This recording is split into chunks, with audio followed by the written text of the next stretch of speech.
नमस्कार, मी संजय आवटे. कारण राजकारण या विशेष कार्यक्रमात तुमचं पुन्हा एकदा स्वागत. पुण्याचे नगरसेवक असणारे मुरलीधर मोहोळ महापौर झाले, त्याच्यानंतर खासदार झाले आणि आता ते केंद्रीय मंत्री झालेले आहेत.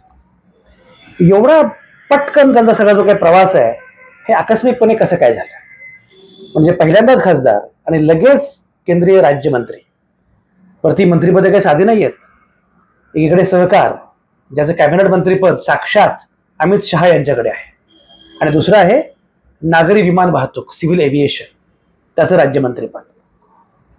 मुरलीधर मोहोळांना अचानकपणे केंद्रीय मंत्री कसं काय केलं गेलं असेल अशी बरीच चर्चा सुरू आहे.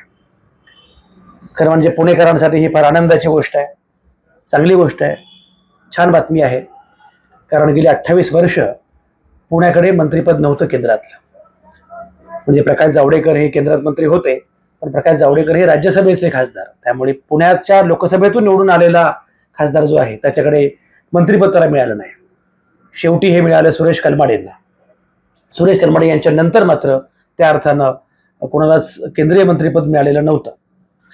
महत्वाची गोष्ट अशी आहे की गेल्या काही दिवसांमध्ये ही चर्चा होती की पुण्याला नेताच नाहीये, पुण्याला चेहरा नाहीये. सुरेश कलमाडे जेव्हा होते तेव्हा राजकारणामध्ये होते, म्हणजे सुरेश कलमाडे जेव्हा राजकारणामध्ये सक्रिय होते तेव्हा ते पुण्याचा चेहरा म्हणून पुढे आले आणि त्यांनी पुण्याचं नेतृत्व केलं. पुण्याला एक कणखर नेता मिळाला अशी भावना होती. सुरेश कलमाडी राजकारणातून बाजूला गेले आणि त्याच्यानंतर मात्र पुण्याला त्या अर्थानं नेताच नाहीये अशी चर्चा सातत्यानं सुरू असायची, आणि ही चर्चा सर्वपक्षीय होती. सुरेश कलमाडी हे काँग्रेसचे, प्रश्न काँग्रेस असो किंवा भाजप असो किंवा आणखी कोणी असो, पण पुण्याला नेतृत्व नाहीये अशा प्रकारची चर्चा असायची. गेल्या काही दिवसांमध्ये देवेंद्र फडणवीसांनी पुण्याचा चेहरा होण्याचा प्रयत्न केला होता. त्यांचं पुण्यावरचं प्रेम एवढं वाढलं की पुण्याची लोकसभा निवडणूक देवेंद्र फडणवीसच लढवणार अशी बातमी पुढे आली होती. पण देवेंद्र फडणवीसांनी वारंवार खुलासा पण केला होता की माझं पुण्यावर प्रेम आहे, पण मी काही पुण्याची लोकसभा निवडणूक लढवणार नाही. पण एकूण पुण्याच्या सगळ्या गोष्टींमध्ये देवेंद्र फडणवीसांचा पुढाकार असायचा, आणि जणू काही पुणे म्हणजे देवेंद्र फडणवीस असं साधारणपणे होतं. पण शेवटी तरी सुद्धा देवेंद्र फडणवीसांविषयी पुण्यामध्ये आस्था, प्रेम, आदर असू शकतो, आणि जो भाजपचा कोर वोटर आहे पुण्यामधला त्याला देवेंद्र फडणवीसांविषयी ममत्व वाटायचं. आता किती वाटतं माहिती नाहीये, पण ते होतं. पण देवेंद्र फडणवीस हे काही पुण्याचा चेहरा कधी होऊ शकले नसते आणि होणार नाहीत सुद्धा. नागपुरातल्या माणसाला पुणेकर आपला चेहरा म्हणून कधी स्वीकारणार नाहीत. एक प्रयत्न भाजपनं असा केला, तो म्हणजे चंद्रकांत पाटील यांना कोल्हापुरातून इकडे आणलं आणि त्यांना कोथरूडमधून विधानसभेची उमेदवारी दिली. डॉक्टर मेधा कुलकर्णी या टिपिकल लागदी अस्सल कोथरूडकर, अस्सल पुणेकर सगळ्याच अर्थाने, अशा मेधा कुलकर्णींना की ज्या कोथरूडच्या आमदार होत्या त्यांना बाजूला केलं आणि चंद्रकांत पाटलांना उमेदवारी दिली. चंद्रकांत पाटील निवडून आले. खरं म्हणजे कोथरूडमध्ये भाजपचा उमेदवार ज्या मताधिक्यानं निवडून यावा तेवढ्या मताधिक्यानं आले नाहीत, कारण कोथरूडकरांना हे काही फार आवडलं नाही. कुठला तरी बाहेरचा माणूस येतो आणि कोथरूडमधून उभा राहतो, हे आवडलं नाही. मेधा कुलकर्णींच्या चाहत्यांना सुद्धा ते खटकलं, भाजपच्या कार्यकर्त्यांना सुद्धा ते फारसं आवडलं नाही. एका विशिष्ट वर्तुळामध्ये तर ही नाराजी जरा जास्त ठळक होती. बऱ्याच गोष्टी झाल्या, पण चंद्रकांत पाटील हे आमदार झाले, नंतर मग पालकमंत्री पण झाले. मंत्री अर्थात झालेले होतेच, पालकमंत्री झाले. पण चंद्रकांत पाटील हे काही पुण्याचा चेहरा नाही होऊ शकले. आजही आता त्यांचं पालकमंत्रीपद पण गेलं, अजित पवारांकडे पालकमंत्रीपद आलेलं आहे पुण्याचं. पण चंद्रकांत पाटलांना यात काही यश आलं नाही. करायचं काय हा प्रश्न भाजपच्या समोर होता. पण दरम्यानच्या कालावधीमध्ये कसब्याची पोटनिवडणूक झाली. कसब्याची विधानसभेची पोटनिवडणूक ही खरं म्हणजे भाजपसाठी फार महत्वाची निवडणूक होती. एकतर पोटनिवडणूक होती, मुळामध्ये गिरीश बापट, मुक्ता टिळक यांचा मतदारसंघ, त्या अर्थानं कसबा हा भाजपचा बालेकिल्ला मानला जात असे. त्या कसब्यामध्ये रवींद्र धंगेकर हे महाविकास आघाडीचे किंवा काँग्रेसचे हे निवडून आले आणि भाजपचा पराभव झाला. हा पराभव भाजपच्या जिव्हारी लागला की हा पराभव झाल्यानंतर भाजपला ते फारच वाईट वाटलं, कारण भाजपची नाचक्की झाली.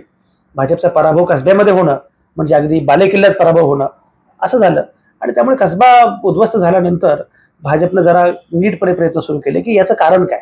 तर पुण्यामध्ये आपल्याला चेहराच नाहीये आणि पुणेकर अद्यापही भाजपला आत्ता थोडेसे भाजपपासून दुरावत आहेत का, दूर जात आहेत का, हा पण मुद्दा तेवढाच महत्वाचा.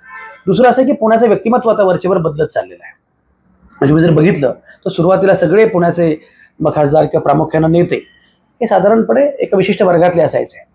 मी तेव्हा अगदी काकासाहेब गाडगीळ, नंतर विठ्ठल गाडगीळ असतील, S.M. जोशी, नाग गोरे, इंदिरा मायदेव, असं अण्णा जोशी दरम्यानच्या काळात होते. अपवाद वगळले तर साधारणपणे तो वर्ग वेगळा होता. आता मात्र पुन्हा बदलत चाललेला आहे. पुण्याचं जातीय समीकरण बदलत चाललं आहे. पुण्याचं एकूण सगळ्याच अर्थानं वर्गीकरण आता वेगळ्या प्रकारे करावं लागेल. स्थलांतरितांची संख्या पुण्यामध्ये मोठ्या प्रमाणात वाढलेली आहे. असं सगळं लक्षात घेता आता पुण्यामध्ये एकूणच लोकसंख्येचा विचार करता थोडा वेगळा विचार पुण्याबद्दल करावा लागेल आणि पुण्यामध्ये आपल्याला काम करावं लागेल याची जाणीव ठळकपणे भाजपला त्यावेळी झाली असणार. हे सगळं खरं आहे, पण पर्याय कोण, चेहरा कोण हा मुद्दा पुढे येत नव्हता. काय करायचं त्याबद्दल हे समजत नव्हतं. अशा वेळी हा शोध सुरू होता आणि जेव्हा आता लोकसभेची निवडणूक पुढे आली, लोकसभेच्या निवडणुकीमध्ये उमेदवार कोण असेल, खरं म्हणजे सुरुवातीला अगदी नरेंद्र मोदींचं पण नाव पुढे आलं होतं. नरेंद्र मोदी नाशिकमधून निवडणूक लढवतील किंवा पुण्यातून निवडणूक लढवतील म्हणजे महाराष्ट्रामध्ये एक माहोल तयार होईल असं तेव्हा म्हटलं जात होतं. आता वाराणसीमधून नरेंद्र मोदींनी निवडणूक लढवली आणि उत्तर प्रदेशमध्ये काय माहोल झाला ते आपण बघितलं. पण मुद्दा असा की अशी चर्चा होती की पुण्यातून नरेंद्र मोदी उभे राहतील, मग देवेंद्र फडणवीस पुण्यातून उभे राहतील, असं पण अशी पण एक चर्चा सुरू झाली होती. पण बेसिकली पुण्यात उमेदवार कोण, दरम्यानच्या काळामध्ये आणखी काही वेगळी नावं पुढे आली होती. सुनील देवधर यांचं एक नाव पुढे आलं होतं मध्येच. सुनील देवधर हे ईशान्य भारतामध्ये ज्यांनी भाजपला चांगलं यश मिळवून दिलं आणि 2014च्या नरेंद्र मोदींच्या वाराणसीच्या सगळ्या कॅम्पेनचे प्रमुख सूत्रधार वगैरे असणारे सुनील देवधर, त्यांचं नाव पुढे आलं. त्यांनीच ते पुढे आणलं. कशामुळे आलं माहिती नाही, कशामुळे गेलं तेही कळालं नाही, पण ते आलं तसं गेलं सुद्धा. 2 नावं प्रामुख्याने पुढे होती. एक म्हणजे जगदीश मुळीक यांचं नाव पुढे होतं वडगाव शहरीतून आणि अर्थातच मुरलीधर मोहोळ. मुरलीधर मोहोळांचं नाव पुढे होतं, पण त्याच दरम्यान एक घटना अशी घडली ती म्हणजे मेधा कुलकर्णी यांना राज्यसभेची उमेदवारी मिळाली, त्या खासदार झाल्या राज्यसभेवर. तर कोथरूडला ते खासदार मिळालेला आहे. आता कदाचित खासदारकी कोथरूडला मिळणार नाही असं पण बोललं जात होतं आणि मग कदाचित जगदीश मुळीकांना संधी मिळेल वगैरे वगैरे. पण शेवटी अंतिम नाव झालं ते मुरलीधर मोहोळांचं. मुरलीधर मोहोळ उभे राहिले. ही निवडणूक कठीण होती. म्हणजे लोकसभेची निवडणूक वाटते तेवढी सोपी नव्हती. खरं म्हणजे पुण्याची निवडणूक किंवा पुण्याची जागा हे फार सोपी आहे असं भाजपनं गृहीत धरलं होतं. पण कसब्यातून निवडून आलेले रवींद्र धंगेकर यांनीच या निवडणुकीमध्ये मोठं आव्हान उभं केलं आणि निवडणूक अगदी अटीतटीची व्हावी अशा प्रकारची झाली. शेवटच्या क्षणापर्यंत अगदी कोण जिंकेल कोण हरेल हे कळू नये अशीच ही निवडणूक होती. पण त्या निवडणुकीमध्ये लाखापेक्षा अधिक मताधिक्यानं मुरलीधर मोहोळांनी बाजी मारली. मुरलीधर मोहोळ निवडून आले, खासदार झाले आणि खासदार झाले म्हणजे त्यांच्या चाहत्यांनी, अनुयायांनी, समर्थकांनी मुरलीधरांना मोहोळ खासदार झाले म्हणून फलक लावले. तोपर्यंत केंद्रीय मंत्री झाल्याची बातमी आली. तर पहिला फलक काढून दुसरा फलक लावायची वेळ आली की अण्णा खासदार नाही केंद्रीय मंत्री झाले. ते केंद्रीय मंत्री होतील असं अनेकांच्या डोक्यात तेव्हा नव्हतं, पण ते होण्यामागची बरीच कारणं आहेत. मगाशी म्हटल्याप्रमाणे पुण्याला चेहरा पाहिजे आणि पुण्याचा चेहरा कोण हा जो प्रश्न आहे की देवेंद्र फडणवीसांनी प्रयत्न केला पण देवेंद्र फडणवीसांना ते शक्य झालं नाही. चंद्रकांत पाटलांना पुढे आणण्याचा प्रयत्न झाला, चंद्रकांत पाटलांना ते झेपलं नाही. आता पुण्याचा चेहरा कोण, म्हणजे अजित पवार भाजपसोबत आले आणि अजित पवारांना भाजपनं पुण्याचा पालकमंत्री केला. पण पुण्याचा पालकमंत्री केल्यानंतर सुद्धा अजित पवारांचं एकूण महत्त्व काय आहे ते या लोकसभा निवडणुकीने स्पष्ट केलं. अशा वेळी आता पुण्याला पालकमंत्री किंवा पुण्याचा एकूण चेहरा जो कोणी असेल तर तो वेगळा चेहरा असला पाहिजे. अजित पवार चालत नाहीत आणि अजित पवारांचा भाजपला त्या अर्थानं उपयोग नाही. उलट पक्षी अजित पवारांना पर्याय शोधला पाहिजे. अजित पवारांचं फार स्थान वाढून पण चालणार नाही अशी पण दबक्या आवाजात चर्चा भाजपच्या गोटामध्ये तेव्हाही सुरू होती, आजही सुरू आहे. अजित पवार नाहीत, चंद्रकांत पाटील चालत नाहीत.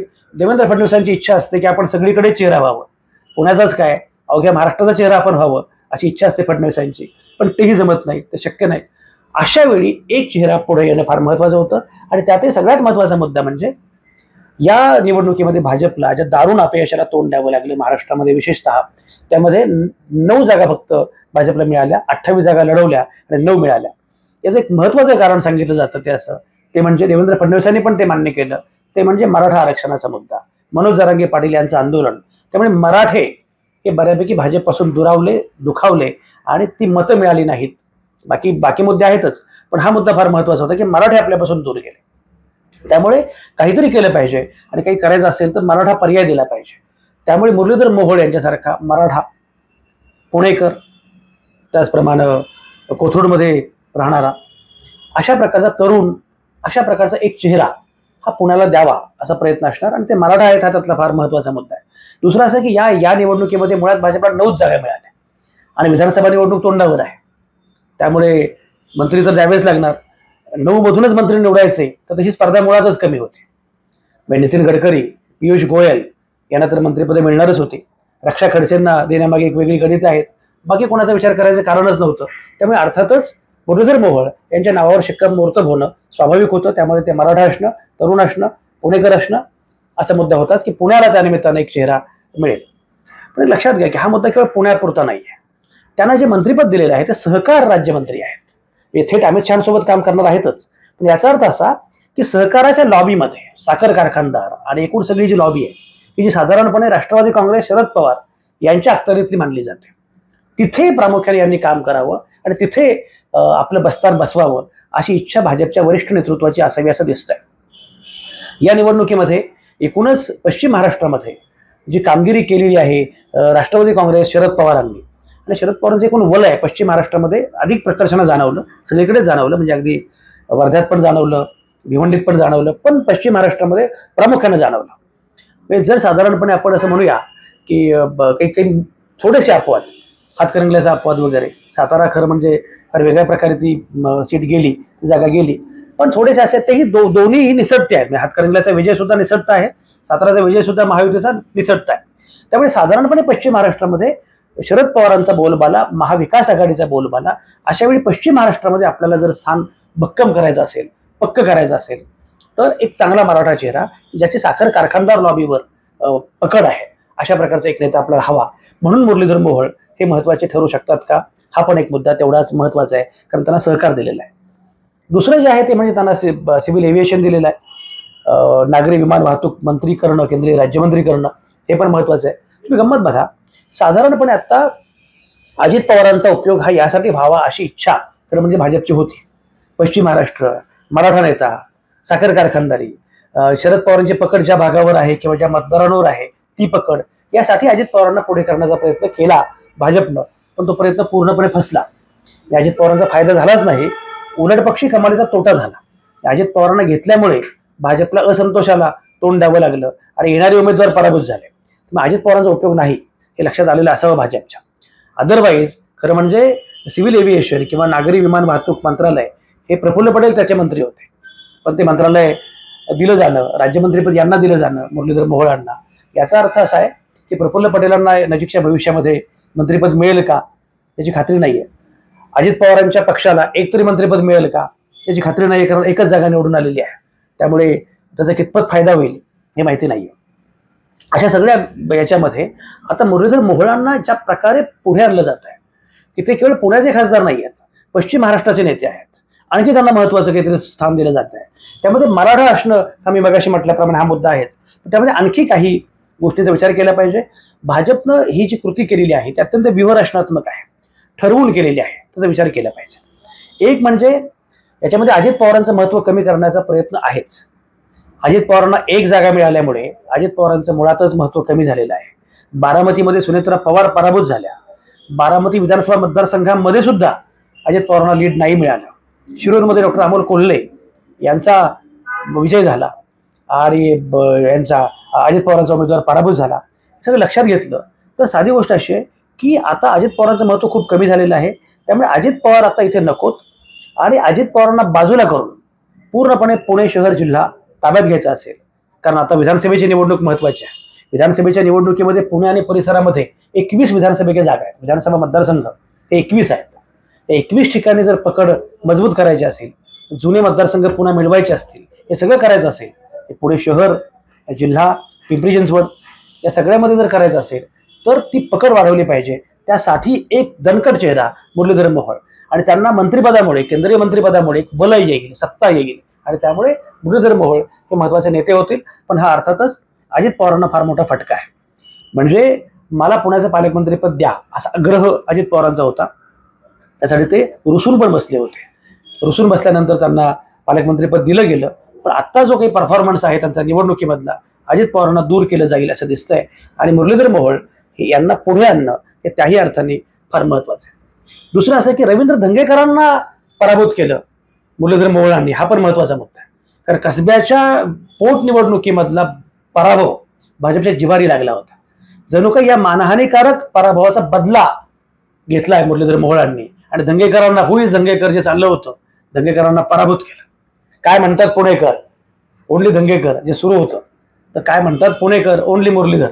अशा प्रकारे आता इथपर्यंत ते नॅरेटिव्ह घेऊन येणं, याच्यामध्ये हा मुद्दा अर्थातच महत्वाचा आहे की कसब्याच्या विधानसभा पोटनिवडणुकीतला मानहानिकारक पराभव जो आहे त्याचा बदला झालाय आणि जायंट किलर म्हणून जे काही ओळख निर्माण केली होती रवींद्र दंगेकरांनी, त्यामुळे त्यांचा पराभव होणं हे फार महत्वाचं होतं. त्याचं पण अर्थात बक्षीस मिळालेलंच आहे. याच्यामध्ये एक असं आहे की मुळामध्ये पक्षांतर्गत ज्या सगळ्या गडबडी सुरू होत्या, हे खरं म्हणजे देवेंद्र फडणवीसांनी अपेक्षेपेक्षा अधिकच लक्ष घातलं होतं पुण्यामध्ये. त्यांनी लक्ष द्यावं ही अपेक्षा होती, पण त्यांनी पुण्याचा चेहरा व्हावं अशी अपेक्षा नव्हती. पुण्यात कोणालाच काही चेहरा होऊ द्यायचं नाही. मेधा कुलकर्णींना दूर करायचं, मुरलीधर मोहोळांना एका मर्यादेपर्यंत ठेवायचं, जगदीश मुळीकांना एका मर्यादेपर्यंत ठेवायचं, माधुरी मिसाळ एवढ्या सिनियर पण त्यांना मंत्री वगैरे काही न करता त्यांना बाजूला ठेवायचं, हे सगळे जे काही सुरू होतं त्याच्यामध्ये एकूणच पुण्यामध्ये जे काही सगळं चाललंय, देवेंद्र फडणवीस हे करत होते, चंद्रकांत पाटील ज्यांना पुणेकरांनी स्वीकारलंच नाही त्यांचं भलतं सुरू होतं. त्यामुळे एकूण हे सगळ्या पक्षांतर्गत ज्या गोष्टी होत्या तिथे जरा त्या सगळ्याला व्यसन घालणं, त्याचवेळी आपला एक नवीन तरुण असा उमेदवार देऊन पक्षामध्ये चैतन्य निर्माण करणं.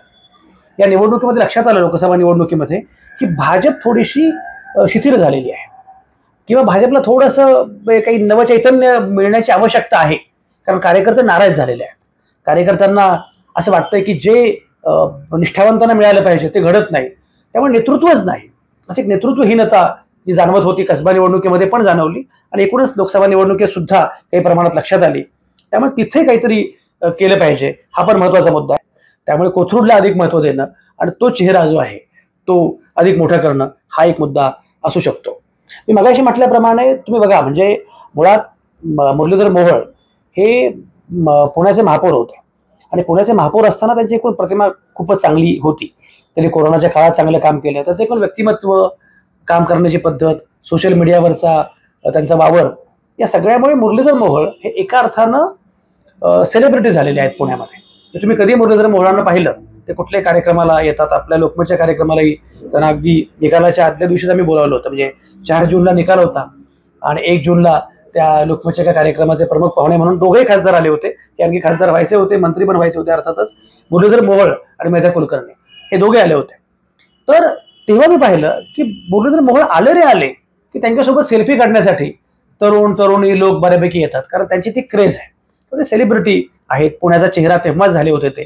त्यामुळे ते आत्ता तो चेहरा जो आहे तो पुढे आणखी वाढवणं हे सोयीचं आहे, हे बरोबर आहे. त्यामुळे पुण्यासाठी तर हा मुद्दा महत्वाचा आहेच. आणखी एक महत्वाचा मुद्दा आहे तो म्हणजे पुरंदर विमानतळाचा मुद्दा आता सिव्हिल एव्हिएशनमुळे पुढे येणार आहे. त्यामुळे त्यांना थेट सुप्रिया सुळेंच्या मतदारसंघामध्ये प्रवेश करता येणार आहे. कारण पुरंदरचा मुद्दा हा प्रामुख्यानं निगडीत आहे सुप्रिया सुळेंशी. सुप्रिया सुळे या त्या भागाच्या खासदार आहेत. बारामती लोकसभा मतदारसंघामध्ये पुरंदरचं विमानतळ येतं, पण पुरंदरचा प्रश्न हा आता मुरलीधर मोहोळांच्या अखत्यारीमध्ये येणार आहे. त्यामुळे मुरलीधर मोहोळ बैठक बोलावतील आणि त्याला सुप्रिया सुळे हजर असतील. तर या अर्थानं मुरलीधर मोहोळांचं महत्व वाढवणं हा जो मुद्दा आहे, सुप्रिया सुळेंपेक्षा सुद्धा मुरलीधर मोहोळ महत्वाचे.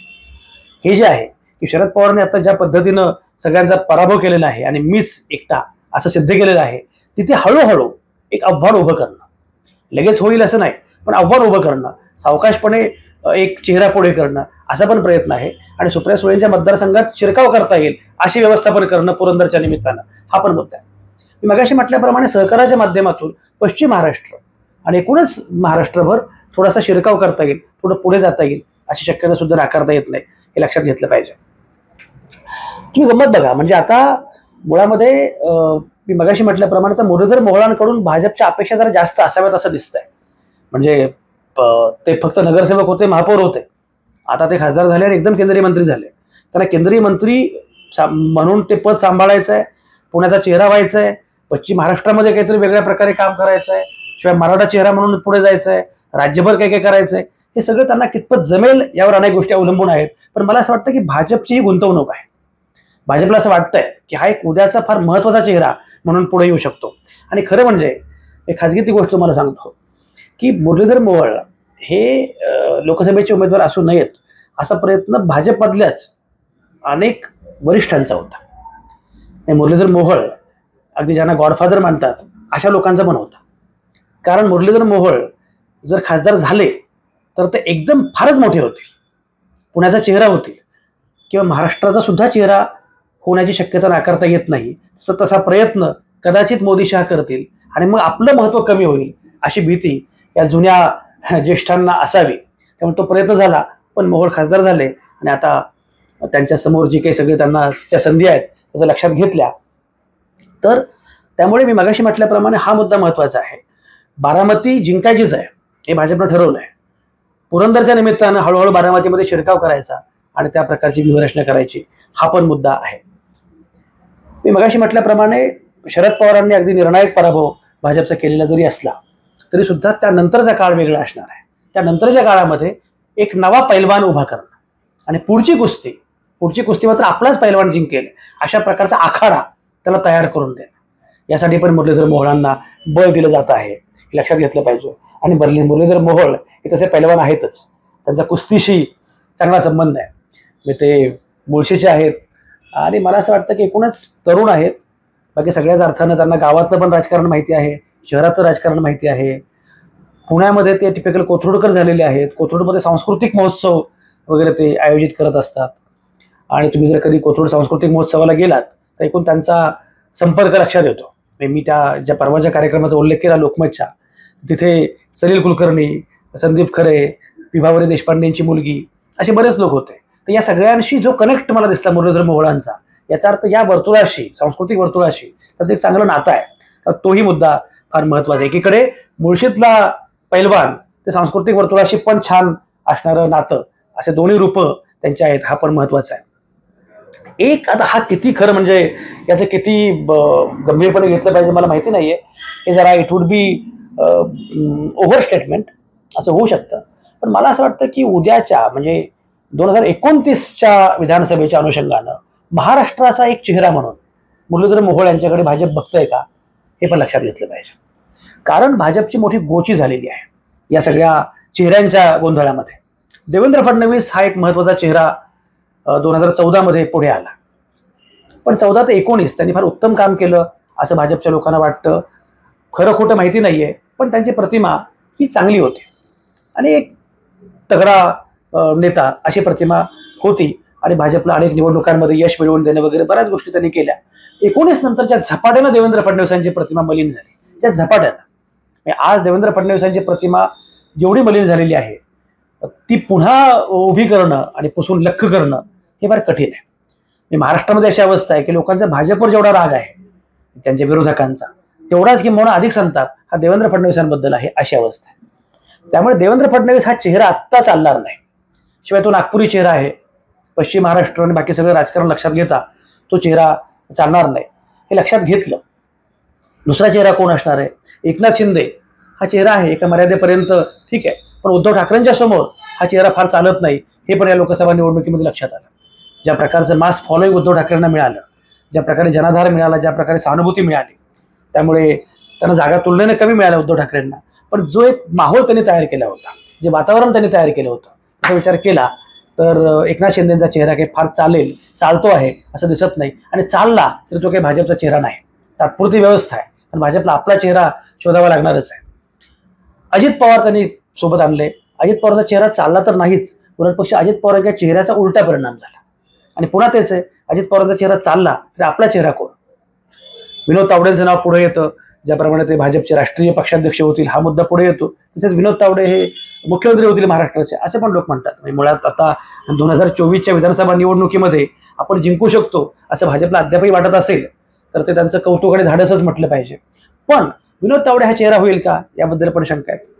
अशा सगळ्या अवस्थेमध्ये आत्ता भाजपला खरं म्हणजे 2024च्याच विधानसभा निवडणुकीला चेहरा कोण असेल हा मोठा प्रश्न आहे. अवघे 90 दिवस उरलेले आहेत. 90 दिवसांमध्ये बऱ्याच गोष्टी करणं अशक्य आहे, पण तरी पण ते प्रयत्न करू शकतील. अर्थात 2024च्या विधानसभेला कोण चेहरा असेल हा वेगळा प्रश्न आहे, पण किमान आणखी 5 वर्षानंतर 2029च्या विधानसभेला एक चेहरा शोधला पाहिजे आणि महाराष्ट्रासाठी कायमस्वरूपी मराठा नेता असला पाहिजे, जो आत्ता भाजपकडे नाही. भाजपकडे मराठा नेता, कडखर मराठा नेता अजिबातच नाही आहे. चंद्रकांत पाटील हे काही मराठ्यांचे सर्वमान्य नेते आहेत असं म्हणायचं कारण नाही. ते खरं म्हणजे आहेत पश्चिम महाराष्ट्रातले, आहेत मराठा सुद्धा, सगळं आहे. पण तरी त्यांचं एक व्यक्तिमत्व वेगळं आहे. मुळात विधान परिषदेमधून ते बऱ्यापैकी पुढे आले, त्यामुळे त्या प्रकारचं राजकारण त्यांनी कधी केलेलं नाहीये. त्यामुळे चंद्रकांत पाटील हे कधीही त्या प्रकारचे सर्वमान्य मराठा नेता होऊ शकत नाहीत, हे आपल्याला माहिती आहे. विनोद तावडेंचं व्यक्तिमत्व वेगळे, ते मुंबईकर आहेत टिपिकल, त्यांना मराठा म्हणून तशा अर्थानं किती मान्यता मिळेल हे माहिती नाहीये. आशिष शेलार तो चेहरा होऊ शकत नाहीत. नारायण राणेंना आता मंत्रिपदच मिळालेलं नाहीये, त्यामुळे नारायण राणे जरी जिंकले असले तरी सुद्धा नारायण राणे हा तो चेहरा असेल, कारण शेवटी ते बाहेरून आलेले आहेत, तो चेहरा असेल माहिती नाहीये. आणि नारायण राणेंची 2 मुलं हा आणखी एका वेगळ्या चर्चेचा विषय आहे. हे सगळं लक्षात घेता राणेंना पण ते शक्य नाही. रावसाहेब दानवे पराभूत झालेले आहेत. खरं म्हणजे रावसाहेब दानवे हे कर्तबगार नेते, प्रदेशाध्यक्ष म्हणून त्यांनी कामही उत्तम केलं, मराठा पण आहेत, पण तरी रावसाहेब दानवे आता या सगळ्या आंदोलनामध्ये पिछाडीवर गेले, त्यामुळे रावसाहेब दानवे शक्य नाही. असा सगळा विचार केला तर एक मराठा नेता असा पाहिजे की जो भाजपचा चेहरा म्हणून पुढे येईल, तो सर्वसमावेशक असेल, तो सगळ्यांना आपला वाटेल, तो पश्चिम महाराष्ट्रातल्या सुद्धा सगळ्या लोकांना आपला वाटू शकतो, राज्याला आपला वाटू शकतो, साखर बेल्टवर त्याचा प्रभाव असेल, अशा प्रकारचा एक नेता म्हणून मुरलीधर मोहोळांकडे पाहिलं जात आहे. असं असेल तर मुरलीधर मोहोळांकडून अपेक्षा प्रचंड आहेत. मुरलीधर मोहोळांना या प्रकारे जर पाहिलं जात असेल तर त्यांना खूप काम करावं लागणार आहे, खूपच काम करावं लागणार आहे, खूप मेहनत घ्यावी लागणार आहे. पण मला स्वतःला असं वाटतं की मुरलीधर मोहोळांची निवड ही सहजपणे झालेली नाहीये, ही चुकून झालेली नाहीये, हा अपघात नाहीये. त्यामागे काही एक लॉजिक आहे, काही एक धोरण आहे. आणि मुरलीधर मोहोळ हा उद्याचा फार महत्वाचा नेता होऊ शकतो, व्हावा असा आडाखा भाजपचा आहे असं मला वाटतं. माहित नाही काय घडणार आहे. मुरलीधर मोहोळांना हे सगळं पेलणार आहे का? त्यांना पेललं ते मुळात भाजपला 2024ची विधानसभा किंवा 29ची विधानसभा जिंकता येण्यासारखी अवस्था असणार आहे का? अशा अनेक गोष्टी आहेत. त्यामुळे काय घडेल हे माहिती नाहीये, पण सहजपणे काही नोंदी कराव्याशा वाटल्या तर केल्या. बाकी तुम्हाला जे वाटतं ते कमेंटमध्ये लिहाच. बाकी बोलत राहू, भेटत राहू.